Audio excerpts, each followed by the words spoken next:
अच्छा अमन जी, अगर तेजस्वी यादव को देखा जाए, मतलब अगर 24 के आम चुनावों पे बात की जाए, मुझे उनकी जनविश्वास यात्रा जहन में आती है। करीबन फरवरी का वो महीना था और एक महीना भी हुआ नहीं था कि नीतीश कुमार महागठबंधन से अलग होंगे, और उसके तुरंत बाद तेजस्वी जनविश्वास यात्रा शुरू करते हैं। 10 दिनों के लगभग वो यात्रा थी और 33-35 जिलों को मेरे ख्याल से उन्होंने कवर किया था। अब वहां उसके बाद जो कहा गया लगातार कि अपार जन समर्थन मिला, भीड़ जो बहुत ज्यादा जुटी, पटना की उस महारैली का जिक्र किया गया, लेकिन वो भीड़ वोट बैंक में तब्दील होगी नहीं सवाल था, और सवाल का जवाब जो मिला है वो मुझे लगता है निराशाजनक है। तेजस्वी को लेकर क्या लगता है, क्या वाकई में मतलब पार्टी को आगे ले जा पा रहे हैं जिस प्रकार लालू यादव ले गए? देखिए बिल्कुल, और बिल्कुल अक्षय, ऐसा लगता है कि बिहार की अगर हम बात कर रहे हैं तो मेरे ख्याल में कि बीजेपी ने भी शायद कमतर आंका। मुझे ऐसा लगता है कि अगर तेजस्वी को शायद अगर ज़्यादा सीरियसली लेते हैं, क्योंकि शुरू में ही आपने देखा कि लालू परिवार के बच्चे हैं, कुछ नहीं कर पाएंगे, सिर्फ उनके नाम के भरोसे चल रहे हैं, और तमाम तरह की बातें बीजेपी के लोग करते हुए नजर आए। लेकिन अगर वहाँ पर उनको सीरियसली लिया होता तो शायद बीजेपी, मुझे ऐसा लगता है कि जो 40 का उनका टारगेट था वो उसके आसपास रहते। मगर पता नहीं क्यों बीजेपी ने उतना दमखम नहीं दिखाया, उतनी तवज्जो नहीं दी जितनी देनी चाहिए थी। अब देखिए, अगर हम देखेंगे, चलिए बहुत बड़ी जीत नहीं भी है तेजस्वी की, हम ये लगातार कह भी रहे थे कि हो सकता है कि 15-20 सीटें वो निकाल लें, लेकिन उसके बावजूद भी अगर उनको 4 सीटें मिलती हैं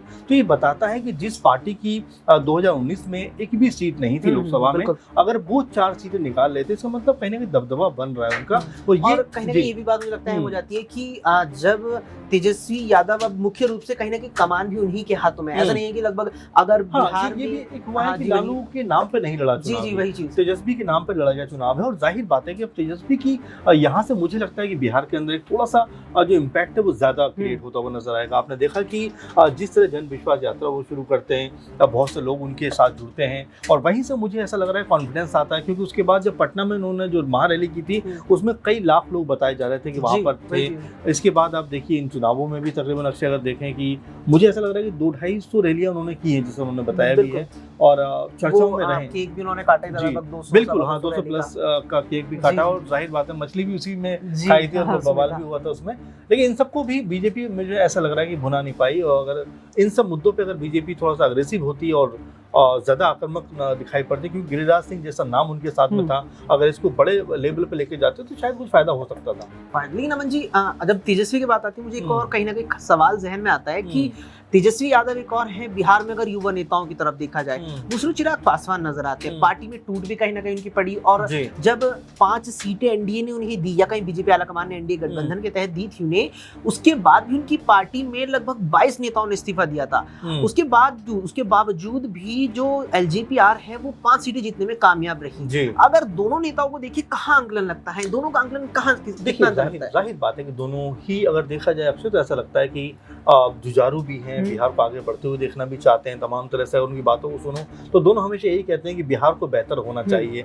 पॉलिटिकल बैकग्राउंड भी दोनों के पास मजबूत है, तो यहाँ पर ऐसा लगता है कि तेजस्वी जो है वो भी यही चाहते हैं कि बिहार में जो कह सकते हैं युवा हैं उनको रोजगार मिले, लगातार बातें भी करते हैं, और चिराग पासवान का भी यही मानना है। वहीं कई मुद्दों पे ऐसा लगता है कि चिराग पासवान और तेजस्वी ऐसा भी है कि शायद एक दूसरे के जैसे ही लगते हैं कई मामलों में, कि बिहारी की बात करते हैं, प्राउड बिहारी की बात करते हैं, बिहार को बेहतर करने की बात करते हैं, डेवलपमेंट की बात करते हैं, शिक्षा की बात करते हैं। रीजन इसका एक ये भी है कि दोनों लिखे पड़े भी हैं, हालांकि तेजस्वी उतना लिखे पड़े नहीं, लेकिन जितना उन्होंने देखा समझा है शायद जी। मैंने देखा था दोनों नेताओं का, जितना यहाँ पर डिटेल हमें तेजस्वी यादव के बारे में मेरी पढ़ाई को लेकर, चिराग पासवान की भी उतनी ही है। अब ये थोड़ा हम कह सकते हैं कि शायद पढ़े लिखे ज्यादा लगते हो चिराग पासवान, लेकिन जितनी डिटेल माहौल के साथ ऐसा आ रहा हो, जी हाँ, ये बात कही जा सकती है। फिर भी बिहार में रोजगार की बात तो कर रहे हो, जो होना भी चाहिए, और जाहिर बात है कि दोनों युवा है, लेकिन विचारधाराओं के हिसाब से अगर देखा जाए तो विचारधाराएं भी कोई बहुत अलग नहीं है अक्षय, क्योंकि अगर हम चिराग पासवान के पिता रामविलास पासवान को देखें तो हमेशा उन्होंने हिंदू मुस्लिम को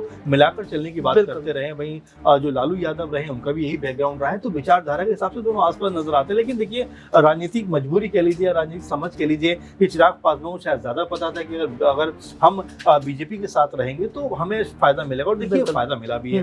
5 सीटें वो प्राप्त कर लेते, हासिल कर लेते। ये कहीं ना कहीं दिखाता है कि उनकी जो राजनीतिक समझ है वो शायद अब ज्यादा डेवलप हो रही है, और हो सकता है आने वाले दिनों में जब विधानसभा चुनाव होंगे तो एक बड़ी पार्टी बनकर कहीं ना कहीं एलजेपीआर जो है वो उभरती हुई भी दिखाई पड़े, मुझे ऐसा लगता है। लेकिन एक और सवाल कहने का मन जी, यहाँ बात चलेगी जहन में आता है, क्योंकि अगले साल बिहार में विधानसभा चुनाव भी यहाँ पर होने हैं।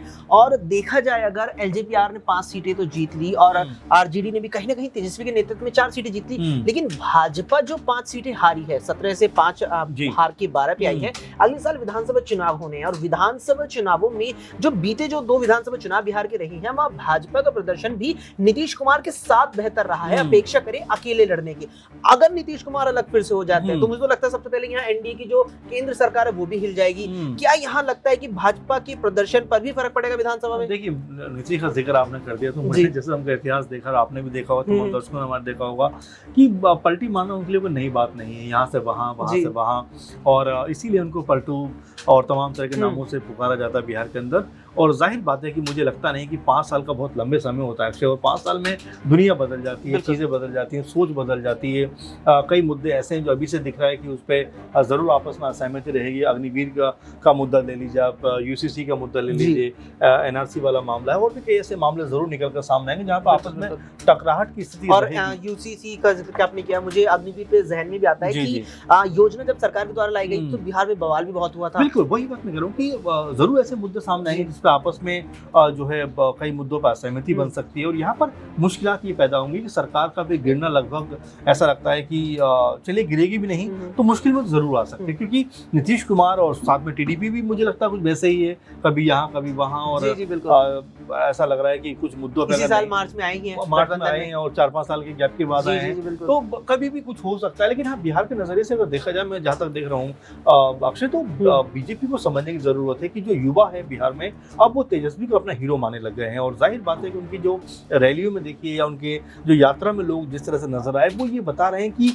अभी नहीं तो आने वाला वक्त जरूर उनको कह सकते हैं मजबूती प्रदान करने वाला है, और साथ में जब विधानसभा चुनाव होंगे तो उसका फायदा उनको जरूर मिलेगा। देखिए, 4 उनके पास लोकसभा सीट हैं, और जाहिर बात है कि विधानसभा में भी लगभग बड़ा दल सबसे माने जाते हैं, तो ये कुल मिलाकर स्थिति है जो मुझे लगता है कि तेजस्वी के पक्ष में नजर आ रही है। अब आपको क्या लगता है कि अगर मान लीजिए तेजस्वी अकेले दम पर, जैसा अभी तक देखा गया है कि इस चुनाव में लड़े हैं, अगर विधानसभा में भी वो एसटी तरह से उतरते हैं तो क्या बीजेपी को बीट कर पाएंगे? हाँ, वाकई में मतलब आप देखिए कि कहीं ना कहीं 4 सीटें जो बीजेपी ने यहाँ, या कहीं 4 चीजें जो बीजेपी ने गवाई है, वे वाली जो मुझे लगता है यहाँ राजद के खाते में गई है, उसमें सीधे तौर पर तेजस्वी यादव का प्रदर्शन कहीं ना कहीं सराहनीय है। और अच्छा चलो थोड़ा सा मैं इस पर बात कर लें कि थोड़ा सा अगर बिहार में बीजेपी को इतना मजबूत देख रहे थे हम लोग कि 39 सीटें 2019 में उनके पास रहती हैं, एनडीए उनके पास, अचानक ऐसा क्या होता है कि जेडीयू की सीटें भी कम होती हैं, बीजेपी की सीटें भी कम होती हैं, चिराग पासवान वहीं के वहीं रहते हैं लगभग। तो बीजेपी और जेडीयू के लिहाज से आपको क्या लगता है कि माहौल क्या लोगों का बदल रहा है आने वाले दिनों में? क्या विधानसभा का हम जो चुनाव देखते हैं उससे पहले कुछ बड़ा घटनाक्रम बदल सकता है? हाँ, देखिए अमन जी, लगता तो बिल्कुल, और कहीं ना कहीं एक और चीज मुझे लगती है कि अभी बातचीत में ये बात आई भी निकल कर कि कहीं ना कहीं एक तो अग्निवीर योजना वो बिहार में मुद्दा रही है, जैसे कि किसान आंदोलन पश्चिम उत्तर प्रदेश में गरमाया हुआ मुद्दा रहा, हरियाणा में मुद्दा रहा किसान आंदोलन, वैसे ही कहीं ना कहीं अग्निवीर योजना का प्रभाव मुझे लगता है पड़ा है। और इसके अलावा आप देखेंगे तो कहीं ना कहीं बिहार की जनता ने भी प्रधानमंत्री पद पर नरेंद्र मोदी को 10 साल देखा है, उन्होंने भी 10 साल पहले सोचा होगा, कहीं ना कहीं विचार किया होगा कि बदलाव अब आएगा, अब हमारे लिए भी सुधार होंगे, जो शायद मुझे नहीं लगता कि इतने बड़े स्तर पर हो पाए। और कहीं ना कहीं वही एक मजबूत कारण बना जिसके चलते राजद की लोकसभा में वापसी हुई, अगर 2019 की तुलना में देखा जाए। बिल्कुल सही बात है, और जाहिर सी बात है कि इसमें वाकई में बीजेपी को सोचने की जरूरत है कि अगर वो मुद्दों को लोगों के पास में नहीं रख पाए या लोगों के पास में लेकर नहीं जा पाए, तो मुझे लगता है कि उनके आने वाले विधानसभा चुनाव में मुश्किलें झेलनी पड़ सकती हैं। ऐसे में तेजस्वी यादव जिस तरह से लगातार मजबूत हो रहे हैं और युवा हैं, और आपने शायद उनका बयान सुना भी होगा कि 34 साल का युवा हूँ और 76-75 साल के जो बुजुर्ग हो चुके हैं, मोदी जी मुझे ललकार रहे हैं, ये बिहार है भूल जाइए, इस तरह की जो बातें वो कह रहे हैं, तो क्या एक माहौल बनाने का प्रयास कर रहे हैं, या कहें कि बिहार में एक हो सकता है कि जो आरजेडी के पास कुछ सीटें कम रह गई विधानसभा में सरकार बनाने के लिए, उन सीटों को फुलफिल करने का प्रयास कर रहे हैं, क्योंकि वो युवाओं की बातें कर रहे हैं कि मैं आऊँगा 10 लाख रोजगार ऐसे दे दूंगा और ये कर दूंगा वो कर दूंगा, विषय राज्य की दर्जे की बात भी करते हैं और जातीय जनगणना की बात वो लगातार उठाते रहते हैं। तो ऐसे कई सारे मुद्दे हैं जहाँ पर उन्होंने बीजेपी को घेरा है, और 0 से अगर 4 सीटें हुई हैं तो क्या इसको ये माना जाए कि बिहार में एक तरीके से जो आरजेडी है वो सरकार में अपने कह सकते हैं कि पूर्ण बहुमत के साथ में आ सकती है? हाँ बिल्कुल, देखिए अमन जी, कहीं ना कहीं लगता तो है। और एक चीज और यहाँ पे जो सवाल बनता है उसमें निकल कर आती है कि बिहार की राजनीति में अगर हम देखेंगे तो बीते जो 2.5 से 3 दशक रहे हैं, बिहार की जनता के लिए लगता है 2 ही प्रमुख चेहरे देखने को मिले। एक तरफ नीतीश कुमार रहे हैं और एक तरफ लालू यादव रहे हैं। हालांकि रामविलास पासवान भी रहे, जीतन राम मांझी भी रहे, लेकिन अगर प्रमुख चेहरों में अगर बात की जाए हम, वहां पर अब लगता है कि तेजस्वी यादव आ रही हैं। एक समय बदल रहा है, परिवर्तन है, युवाओं की बात है, तो युवाओं के लिए एक युवा चेहरा 34 साल के तेजस्वी यादव आगे आ रही हैं। और कहीं ना कहीं उसी कड़ी में, उसी पंक्ति में मुझे लगता है यहाँ चिराग पासवान भी नजर आते हैं। और कहीं ना कहीं जो तेजस्वी यादव को समर्थन मिला है वो वाकई में राजद की जो दशा है उसको पलट करके बेहतर दिशा में शायद ले जाए। और देखो, दोनों नेता की अगर बात करें, चाहे चिराग की बात करें, तेजस्वी की बात करें, दोनों ने जिस तरह से, क्योंकि अब चिराग पासवान के साथ में पिता भी नहीं है और देखिए चाचा उनसे पहले ही नाराज है, तो यहाँ पर जिस तरह से उन्होंने अपने प्रचार प्रसार के जरिए या लोगों के बीच जाकर जो एक माहौल क्रिएट किया, और देखिए 5 की 5 सीटें जीतना अपने में बड़ी बात हो जाती है। बीजेपी 17-18 सीटों पर लड़ी, 12 जीती है, उनका जो स्ट्राइक रेट है वो भी 100% नहीं था, लेकिन चिराग पासवान ने 100% पाया है। तो क्या लगता है आपको आने वाले दिनों में ये माना जाए कि जो एलजेपीआर है ये मजबूत होती हुई दिखाई पड़ेगी? बिल्कुल, देखिए अमन जी, लगता तो है। और मुझे कहीं ना कहीं एक और चीज ये लगती है कि समीकरण आप देखेंगे, जो संख्या बल देखें बिहार में लोकसभा सीटों का और विधानसभा का, इस हिसाब से तो एक लोकसभा पर 10 विधानसभा में यहाँ नजर आती है। और इस हिसाब से देखें तो चिराग 50 यहाँ विधानसभा जीतते नजर आ रहे हैं। और उसमें जो कहीं ना कहीं ये सवाल बनता है कि चिराग कितना बेहतर भविष्य चिराग का होगा बिहार की राजनीति में, उसके लिए मुझे लगता है शायद अगले जो 4 विधानसभा चुनाव होने वो सही से जवाब दे देंगे। अगर एक चीज चलिए, अगर आखिर में डिस्कस कर लेते हैं कि अगर मान लो चिराग पासवान जैसे अभी बीजेपी के साथ है, किसी मुद्दे पर असहमति हो जाती है, और जाहिर बात है गठबंधन में है तो कुछ हो सकता है, और 5 सांसद है तो शायद असहमति दिखाएंगे भी। तो क्या ये हो सकता है कि तेजस्वी और चिराग जो है आने वाला आरजेडी और दोनों दल मिलकर आने वाला जो विधानसभा चुनाव है वहां पर नजर आ जाए? जी बिल्कुल, मुझे लगता है कहीं दोनों युवा हैं, बिहार वो बेहतर देखना चाहते हैं, और कहीं ना कहीं ये बात सामने आएगी, ये बात सच होती नजर आएगी कि राजनीति में मतभेद होते हैं, मनभेद नहीं। जब मतभेद यहाँ एनडीए गठबंधन के तहत अगर बीजेपी से हो जाए चिराग पासवान का, तो शायद मत उनकी यहाँ पर तेजस्वी यादव से मिल जाए। और 2 युवा नेता हैं, युवा उभरते हुए चेहरे, और वो निश्चित तौर पर शायद 70-75 के नरेंद्र मोदी और नीतीश कुमार को शायद पछाड़ने में कामयाब हो जाए। एक सवाल बस इसमें और रख लेते हैं हम लोग, लास्ट में आखिर में आते हैं कि अब बिहार और कह सकते हैं उत्तर प्रदेश दोनों सटे हुए राज्य माने जाते हैं, राजनीतिक तौर पर बहुत मजबूत राज्य माने जाते हैं। कहते हैं कि भाई जो यहाँ जीतेगा वही कहीं ना कहीं सेंट्रल में जाएगा। जी बिल्कुल। अखिलेश यादव भी कमाल करते हैं उत्तर प्रदेश में, राहुल गांधी भी कमाल करते हुए नजर आते हैं, तेजस्वी यादव कमाल करते हुए नजर आते हैं, चिराग पासवान कमाल करते हुए नजर आते हैं। तो उत्तर प्रदेश और बिहार क्या युवाओं के हाथों में जाता हुआ आप देख रहे हैं? क्योंकि जो देख रहे हैं कि चाहे पीएम मोदी हो या तमाम और भी लोग हों, वो जिस तरह से एक समय मजबूत थे, ताकतवर थे, लेकिन अब उतने ताकतवर नजर नहीं आते। बिहार और उत्तर प्रदेश दोनों में हमने देखा। तो ये माना जाए कि 3-4 जो ये कहा भी गया था कि यूपी के लड़के, और क्या ये अब माहौल बदलने वाला काम करने वाले? बिल्कुल अमन जी, देखिए युवाओं का आपने जिक्र किया। एक और जहां इंडिया गठबंधन से उत्तर प्रदेश में अखिलेश और राहुल लगभग एक सी उम्र के, 50-52 की उम्र के, उनके सामने अगर मुख्य रूप से मुझे लगता है देखा जाए तो सबसे बड़े चेहरे प्रधानमंत्री मोदी रहे। लगभग 75 साल उनकी उम्र है, उनका राजनीतिक अनुभव भी इन दोनों से ज्यादा है, और सीटें अखिलेश ने ज्यादा जीती। जो वापसी सपा के अखिलेश ने कराई उत्तर प्रदेश में, वो वाकई में काबिले तारीफ है। और मुझे यहाँ पर वोट बैंक जो निकल कर आया, जो आंकड़ा निकल कर आया, वो जहन में आता है कि यूपी में तकरीबन 34% वोट शेयर सपा को मिला है, जो बीते चुनावों में 20-21 पर सिमट गया था। और अखिलेश यहाँ पर जिस प्रकार से बीते 2 से 4 सालों में नजर आया, खासतौर पर अपने पिता मुलायम सिंह यादव के निधन के बाद, अब देखिए 22 के विधानसभा चुनावों में वो कितने सक्रिय रहे, और यही कारण था कि पार्टी 50-55 से बढ़कर 110-11 सीटें जीतने जाती है। और फिर वही चीज यहाँ में देखने को लोकसभा में मिलती है। मुझे लगता है कि खुद अखिलेश यादव ने भी इस बात का अनुमान नहीं लगाया होगा अंदर खाने की वो 37 सीटें जीत जाएंगे। आप 5 सीटें जीते 2019 में, और आप यहाँ पर लगभग 7 गुना से भी ज्यादा सीटें जीतते हैं। तो निश्चित तौर पर अखिलेश यादव जैसा चेहरा उत्तर प्रदेश में मुख्यमंत्री भी रहे हैं और युवा चेहरा है, वो वाकई में यहाँ प्रधानमंत्री मोदी को अगर इस स्तर पर आकर टक्कर दे रहे हैं, तो वाकई में एक बड़े बदलाव की वो नींव रखते हुए नजर आ रहे हैं। ठीक है, लेकिन अयोध्या में इस तरह बीजेपी का हारना कैसे देखते हैं? क्योंकि ये तो वाकई मुझे ऐसा लग रहा है कि अयोध्या में बीजेपी का हारना उनके लिए बहुत सदमे की बात है। जी बिल्कुल। सीएम योगी का आज हमने देखा कैसे चेहरा उनका उतरा हुआ नजर आ रहा था।